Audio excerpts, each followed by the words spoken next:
असां हिन वक़्तु मौजूदु आहियूं ज़िले ठटे जे इलाइक़े बगाल मोरी में, जिते तव्हांखे असां ॾेखारींदासीं त हिन वक़्तु हिते जेको आहे ज़्यादा जेको आहे पैदावार गुलाब जी आहे। ऐं हिते जेकी आहे जेके हारी ऐं तुमको जेके ज़मीनदार आहिनि उनखां बि पुछा कंदासीं त तव्हांखे जेको गुलाब जो रेट घणो मिले थो ऐं हितां खां तव्हांजो गुलाब जेको आहे घणे में किलो हितां विकामजे थो, उन हवाले सां हुन सां ॻाल्हि ॿोल कंदासीं।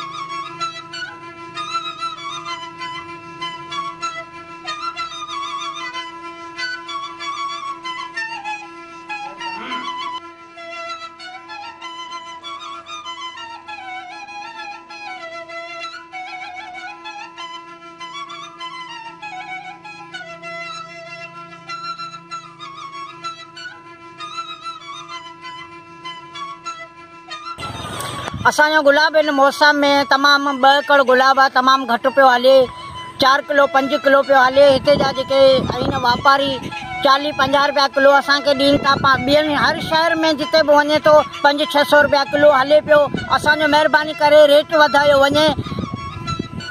असांजो मुतालबो इहो आहे त इमरान ख़ान हर चीज़ ते महांगाई करे छॾी आहे। सारियुनि जो रेट पुछियो वञे थो, कणिक जे आबादियुनि ते ध्यानु ॾिनो वञे थो त हीअ बि को पाकिस्तान में को आबादी आहे गुलाब हर चीज़ जो मुआइनो हूंदो आहे। असांजो इहो त चवण जो गुज़ारिश आहे वज़ीर इमरान ख़ान खे त गुलाब जी आबादी ते ध्यानु ॾे, ताकि गुलाब जी आबादी हर मुल्क में हर जाइ ते कमु थी अचे। गुलाब हर जाइ में कमु थो अचे, हर शइ में कमु थो अचे, त उन जे लाइ बि सोचियो वञे। असांजी इहो गुज़ारिश आहे वज़ीर आज़म खे त असांजी गुलाब जे लाइ असांजी मज़ूरी असांजी दिहाड़ी जेको गुलाब जो रेट आहे त असांखे वधाए ॾियणो वञे।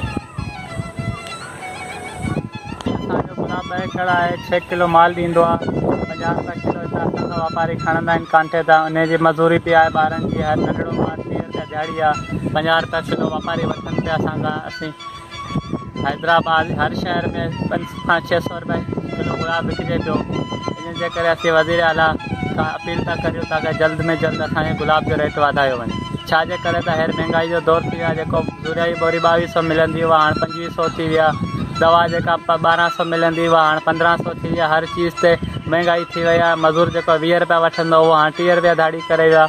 असांखे 6 किलो गुलाब आहे, हींअर किथां पूरी थींदी असांजी। इन जे करे वज़ीर आला खां असीं रिक्वेस्ट था करियूं ताकि असांजे गुलाब जो रेट वधायो वञे।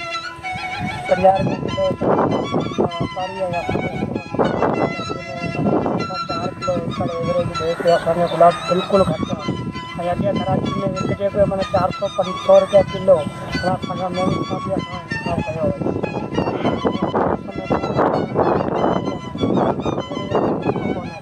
बिल्कुलु घटि आहे। इन जे करे रेट ई थोरो असांखे माना वधायो वञे। 40 खां 50 वापारी मां ॾींदा असांखे। 400-500 रुपया कराची में ॾिसो हिन जो हले। तव्हां ॿुधो ऐं हितां जेको हारी हुआ ऐं हिते जेको ज़मीनदार हुआ उन्हनि ॿुधायो त असांखे जेको गुलाब रेट घटि थो वञे थो ऐं असांखे जेको वापारी आहिनि ऐं उहो जेको असांखां 50 रुपया किलो जेको गुलाब खणनि था। जीअं तव्हां ॾिसो त ॿियनि शहरनि में गुलाब 500 खां 600 रुपया किलो जेको गुलाब विकामजे थो।